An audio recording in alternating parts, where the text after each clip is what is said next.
Can you please hurry? I'm at work. My name is Amy, and I'm trying to hurry up and go there right now. What's going on? He's screaming on the phone. I heard the kid screaming. He's screaming on the phone. Y'all have to just break through the door before anything happens, please. Who is he? Who is he?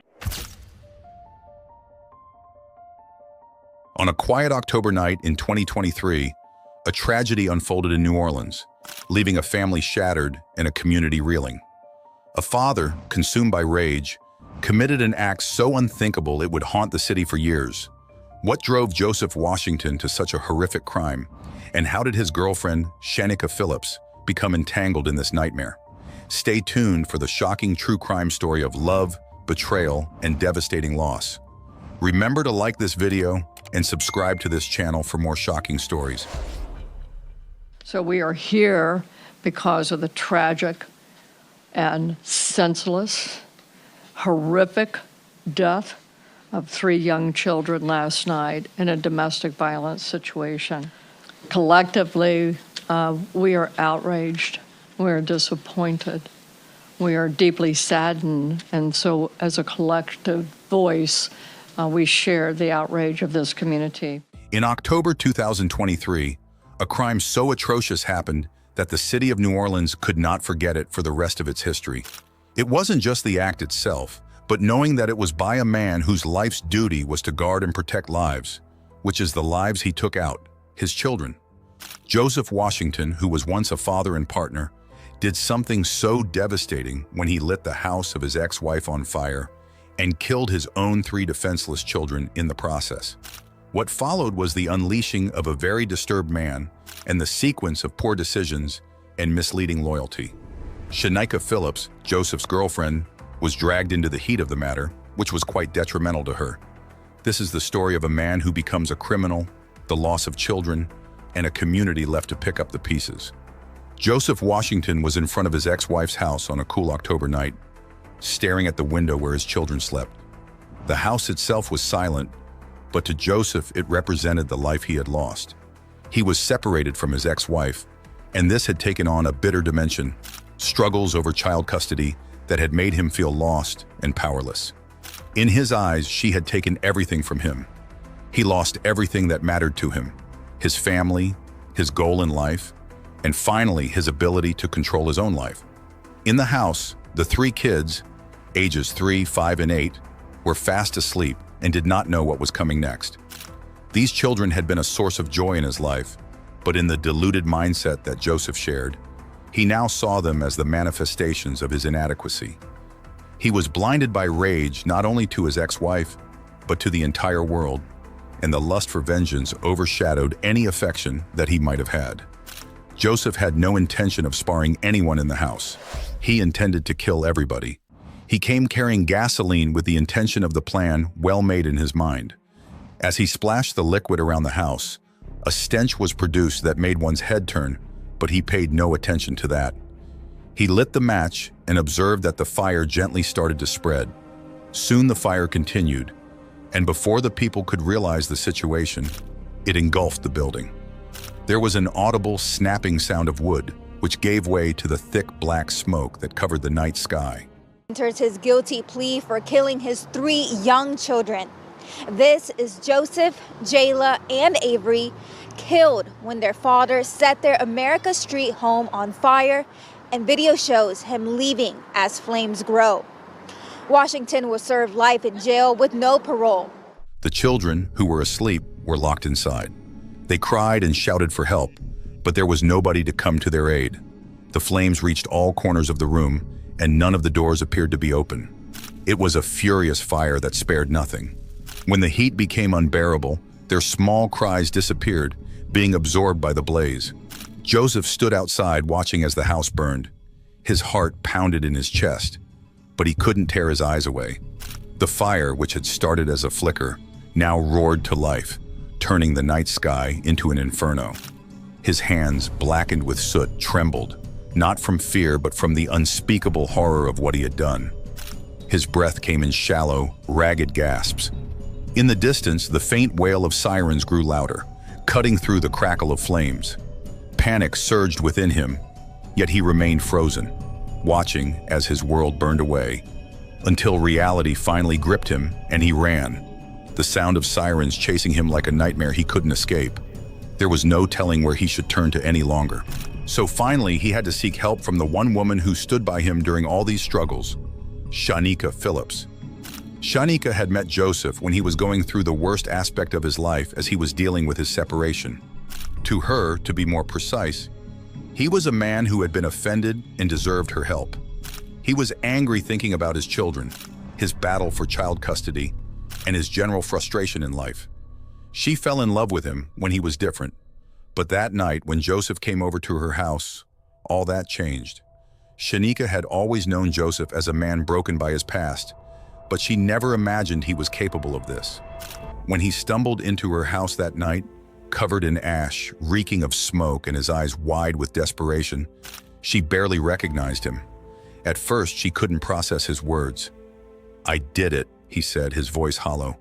"The kids, they're gone."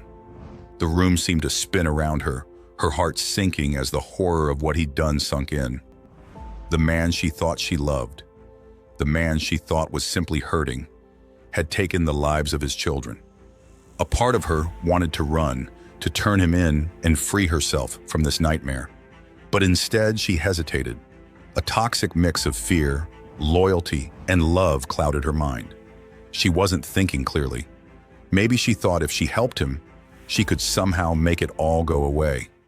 It's one of the most odious events and acts I've ever seen. She chose to meet him, drive him to safety, conceal his whereabouts, and obstruct the lawful investigation into these heinous crimes. That night, she chose him over reason. The same love that had once felt like salvation now chained her to a monster, leading her down a path she'd never be able to escape. Every time she looked at Joseph, her mind screamed at her to leave, but her heart, still blinded by the man she used to know, refused to let go. And so she ran with him, becoming an accomplice to a crime far darker than she could ever have imagined. They went on the run, traveling from one city to another, and never staying in one place for long in order not to be caught. For days, the city of New Orleans was able to follow the news that was going on with the fire and the children that were lost. People wailed, lights were shed, the entire community grieved, and the police kept looking for Joseph. The investigation into the cause of the fire didn't take long. Firefighters critically understood that such fire had been set deliberately, and all fingers pointed at Joseph Washington. This man had a past with his ex-wife and a really ugly child custody struggle, and even the fact that he was starting to show signs of mental breakdown made him the prime suspect. The police conducted a manhunt in the entire city and the streets, and his image was in all the news channels. The days went on, tips poured in, and finally, Joseph's luck gave out. Jumped from the ramp at I-610 in Elysian Fields Avenue and landed on his feet. During this afternoon's press conference, responding officers say they arrested Washington after the jump around 11:30 today, and he was taken to the hospital. And before he ended up at the interstate, Washington reportedly abandoned his car, partially submerged in the Mississippi River in Gretna.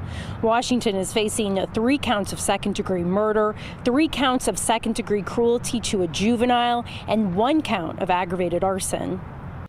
The police went after him, and they were both apprehended, Joseph for the murder and Shankya for being an accessory. The shocked community continued watching the TV as the man responsible for the fire and the deaths of the kids was caught. For many people, it was a small sense of relief. But regarding the family of the children, nobody could give them justice enough to have them back. In court, Joseph Washington's survival was certainly struck off. The evidence was overwhelming. The gasoline, the match, the motive. Regardless of the circumstances and the reasons, the images and the cold-bloodedness of the act did not matter anymore. He admitted to the killings of his 3 children, and as expected, the court had no compassion for him. Joseph was put in jail for life and was not eligible for parole, and this was well-deserved since he had committed a heinous crime. Shankya Phillips, however, was charged with different offenses. Even though she did not light the fire, the fact that she aided Joseph avoid arrest made her an accomplice after the fact. In court, her defense said she was the victim of love. They said she did not understand the situation when she agreed to assist Joseph. However, this was not the way the law looked at the matter. Since she assisted him to escape the crime, she had become an accessory to the case. Shankya pleaded guilty and received several years behind bars sentence. Her sentence wasn't as severe as Joseph's, but the emotional toll she would have to go through would be nearly the same. The sin she bore for protecting Joseph was as heavy as the sin she bore for Joseph's murder, and any number of years in prison would not wash her clean. The city of New Orleans would never forget that October night. For weeks after, the streets were filled with mourning. Candles flickered in vigil after vigil, each one a symbol of a community's shared grief. The names of Joseph Washington's 3 children were whispered in every household, their faces printed on posters and memorials, and the hearts of those who had never even met them.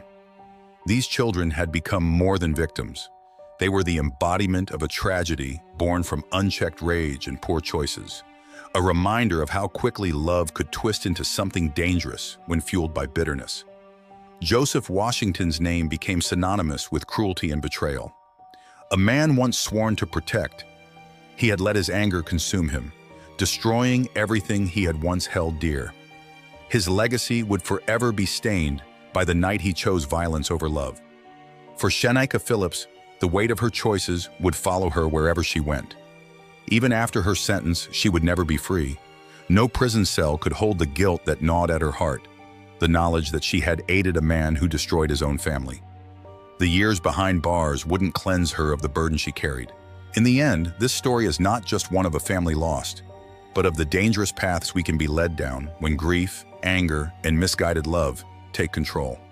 Joseph's descent into madness destroyed his life and the lives of his children, while Shankya's blind devotion trapped her in a web of consequences she could never have foreseen.